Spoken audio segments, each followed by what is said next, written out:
Oke, baik.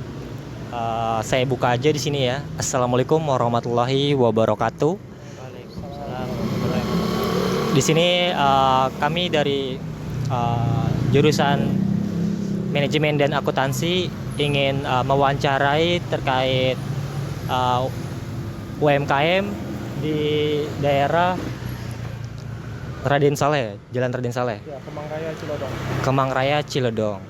Di sini saya ingin membuka pertanyaan ya pertama ya Pak ya. Tapi sebelum itu izinkan kami memperkenalkan diri terlebih dahulu Pak. Ya. Saya Danu Ahmad Ryuki, di sebelah saya. Saya Muhammad Irfan Alfalah. Dan saya Rizky Fani Kurnia. Jadi ini dengan siapa kalau boleh tahu Pak? Saya dengan Mas Anwar. Baik, ini Mas Anwar. Pertanyaan kami itu yang pertama, kenapa ya Mas Anwar ini memilih nama Asfi. Asfi? Kenapa memilih nama toko itu Asfi? Asfi itu dalam bahasa Arab artinya kalau nggak salah ya murni. Ya, asal katanya murni lah ibaratnya gitu. Nah, awalnya itu saya buat produk namanya Asfi Food. Sebelum punya toko ini, Asfi Food namanya, kita buat minuman botolan juga, makanan spaghetti segala macam, namanya Asfi Food. Jadi itu nama Asfi sudah melekat di kami udah lama sebenarnya. Nah, begitu buka toko kita nggak pakai nama food tapi pakai kedai Asfi gitu. Itu latar belakangnya. Dan Asfi itu nama anak saya yang kedua. Ya, namanya Asfia. Jadi kita ambil nama panggilannya Asfi gitu. Itu latar belakangnya.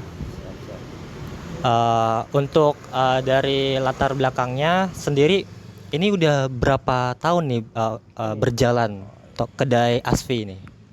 Kalau untuk yang Asfi Food sih udah 2 tahun sebelumnya ya. Kalau yang ini kita udah di toko yang sebelumnya kita udah 6 bulan, pindah ke sini sudah hampir 1,5 tahun. Jadi sekitar 2 tahun juga kita untuk yang tokonya ya. Jadi gitu.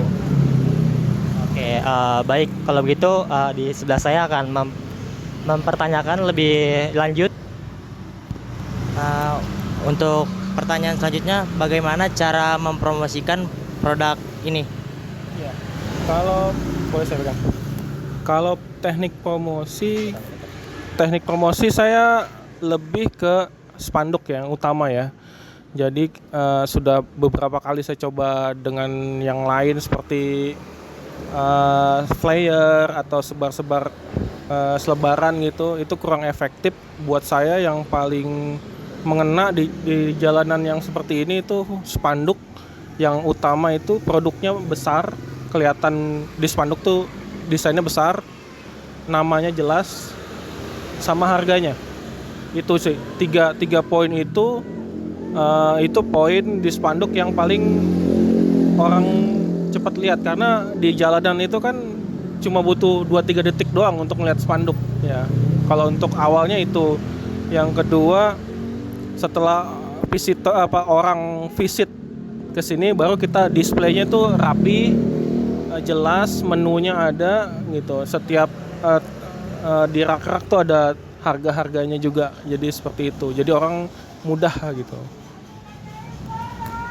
Mungkin pertanyaan selanjutnya tuh, kenapa memilih produk ini untuk dijualkan? Dijualkan ya. Awalnya saya punya produknya itu kan minuman botolan, tapi kalau untuk di kedai ini karena euforianya es teh ya, 2-3 tahun sebelumnya itu es teh menjamur sekali gitu. Nah itu saya coba racikin es teh itu awalnya buat orang tua saya di Jakarta. Sempet buka 1,5 tahun lah di Jakarta, jalan, omsetnya bagus. Itu saya yang racik sendiri gitu ya, komposisi tehnya saya racik sendiri. Tapi qadarullah ya memang yang jaga di sana keluar lah ibaratnya gitu, susah nyari penggantinya lagi, jadi dia stop. Dan saya nggak mau kehilangan brand saya di sana gitu ya. gimana jangan sampai berhenti gitu. Jadinya saya coba cari tempat di sini, saya buka sendiri, dengan itu jangan sampai hilang gitu racikan saya gitu. Untuk pertanyaan selanjutnya tuh, kenapa sih milih tempatnya di pinggir jalan seperti ini? Tempat ya. Sebelumnya tempat saya tuh di Jalan Basman samping SMA. Tapi dia nggak terlalu serame ini ya jalanan lalu lalangnya. Itu kita coba 6 bulan di sana, kurang bagus karena kita terlalu bergantung ke anak SMA.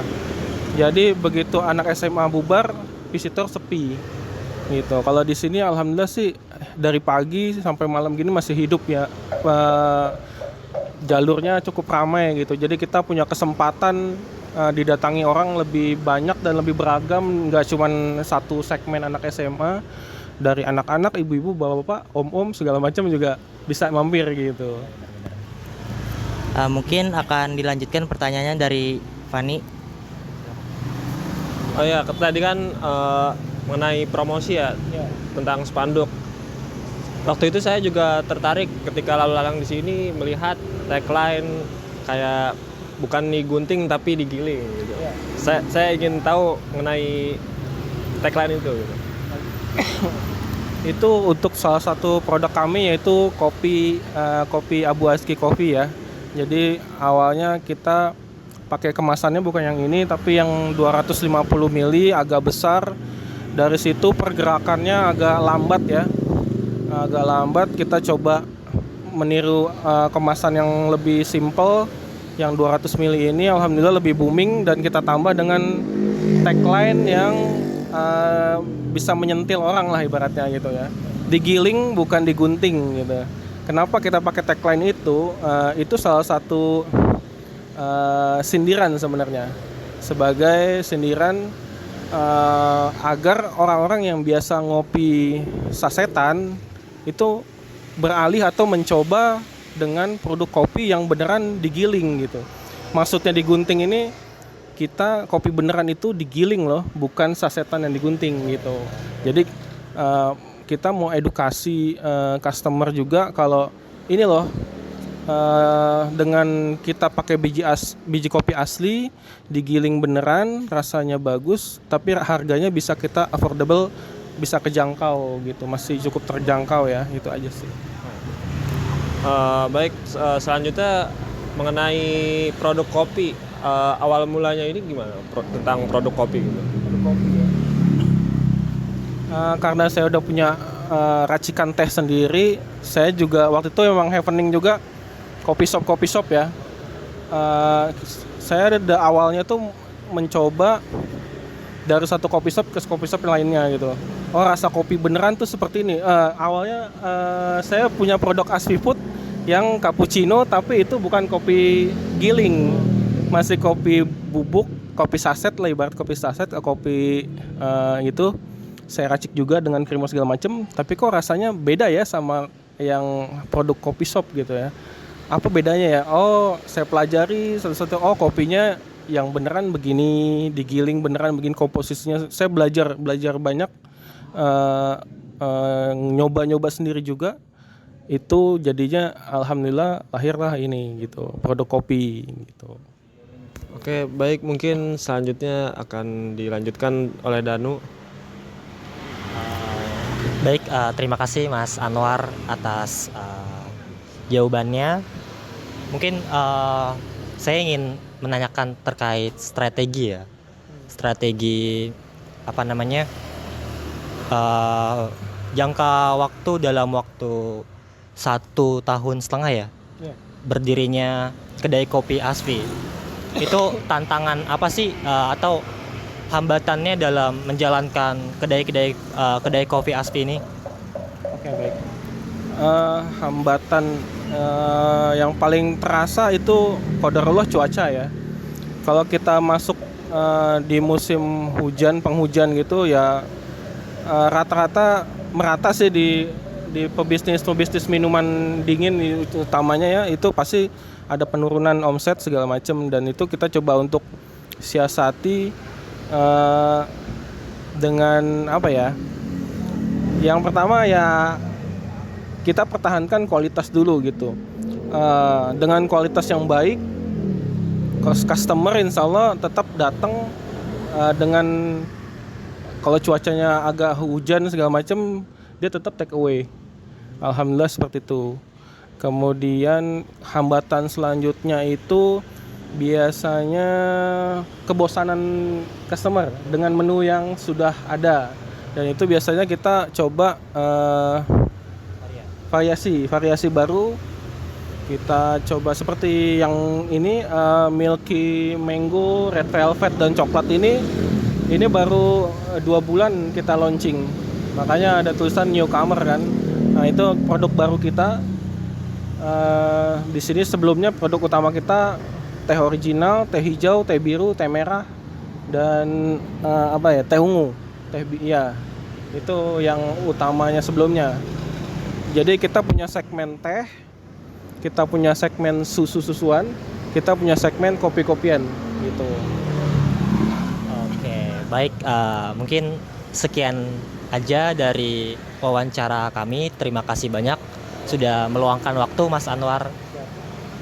Mungkin saya tutup dengan wassalamualaikum bersama-sama. Wassalamualaikum warahmatullahi wabarakatuh.